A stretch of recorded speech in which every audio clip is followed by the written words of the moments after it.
Isang magandang performance ang pinamalas ni Kim Chiu sa Asap Natin To.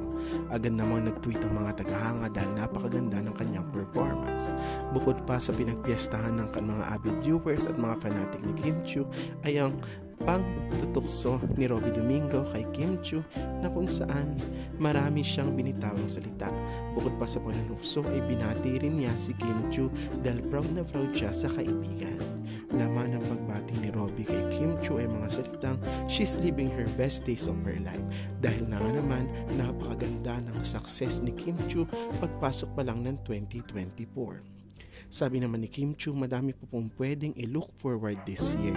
Yes, marami pa pong aabangan kay Kim Chiu pati na rin kay Paolo Abilino.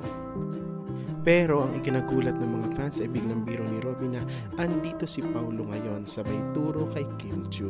Nagtawa na naman ang mga host ng Asap Natin To dahil alam nila ang panunukso nila kay Kim Chiu at Paolo Abilino. Napapost nga ang Kim Chiu Global, sinabing si Robby mapang-asar kay Kim Chiu.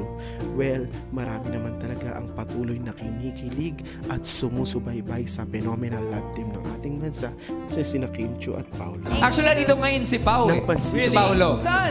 Dito.